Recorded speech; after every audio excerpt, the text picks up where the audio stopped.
This is the move that changes the chessboard completely. If you thought the transfer of Nnamdi Kanu to Sokoto was just about punishment, you need to look closer at the chess pieces moving in the seat of the caliphate today, Thursday, December 18, 2025. We have moved past rumors and entered the realm of high-stakes diplomacy. The headline is confirmed. The Catholic Bishop of Sokoto, Most Reverend Matthew Kukah, has walked into the Sokoto Correctional Centre to meet face-to-face with the leader of the indigenous people of Biafra. Now, on the surface, this looks like a simple pastoral visit. A bishop visiting a prisoner is standard Christianity 101. But let us be real with ourselves. Nothing involving Nnamdi Kanu is ever simple, and Bishop Kukah is not just any priest. He is a power broker. He is a man who speaks to presidents, the Pope, and the US Congress. So, the question on everyone's lips, and the question we are going to dig into today is this: what is the hidden agenda? Why now? And is Bishop Kukah acting as a spiritual father, or is he a messenger carrying a deal from Aso Rock? The news was broken by none other than Omoyele Sowore, the activist who has been practically acting as the unofficial town crier for Kanu's condition. Sowore confirmed the visit and thanked the bishop for his solidarity. But let's read between the lines. He called it solidarity in a time of distress. That is the public face, but political analysts are looking at the timing. Kanu was convicted just last month in November 2025, sentenced to life imprisonment by Justice James Omotosho. The government thought that sending him to Sokoto would silence him, cut him off from his base, and break his spirit.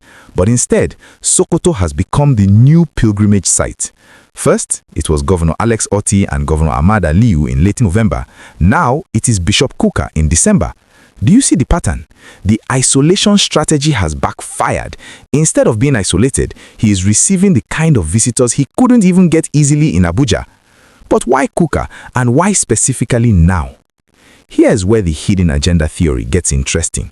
We know that the international community, the UK and the US, have been pressuring the Nigerian government quietly.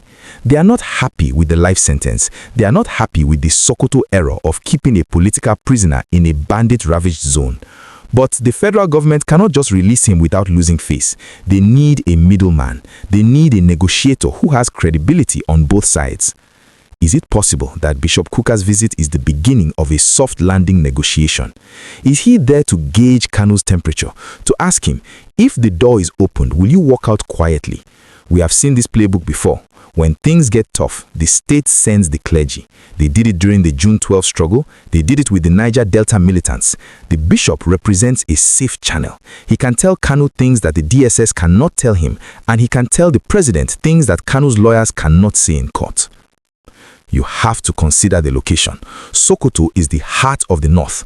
For Kanu to be receiving such high-profile solidarity from the Catholic bishop of that very diocese undermines the narrative that the north is united against him. It complicates the government story that Kanu is a terrorist that everyone hates.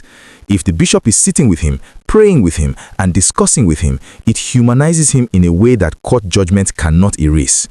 But there's another angle, the peace in the southeast angle.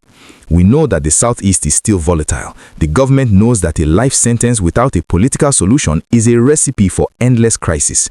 Bishop Kukah is the co-convener of the National Peace Committee. Is this visit part of a wider peace deal to calm the nerves of the southeast? Is the bishop trying to secure an assurance from Kanu that if the legal offensive continues, his supporters will remain calm?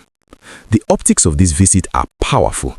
Picture it, the fiery IPOB leader and the intellectual bishop sitting in a cell in Sokoto, two men who have both been accused of rocking the boat in Nigeria, now sharing a space. It's ironic, isn't it? The government moved Kanu to Sokoto to punish him, but they might have just moved him closer to the one man who can actually amplify his case to the Vatican and the White House. I want to pause here because this is getting deep. If you are following this analysis and you want to keep getting these dots connected, please smash that like button right now. It helps us push this content to more Nigerians who are tired of the surface level news. And if you haven't subscribed, please click that subscribe button and turn on the notification bell. You need to be here when the outcome of this Kukah mission is revealed. Let's talk about the risk Bishop Kukah is taking. By visiting Kanu, he is opening himself up to attacks from those who believe Kanu should be locked away and the key thrown away. We saw the backlash when he spoke against the genocide narrative earlier this year. Yet, he went. This suggests that the mission is bigger than public opinion.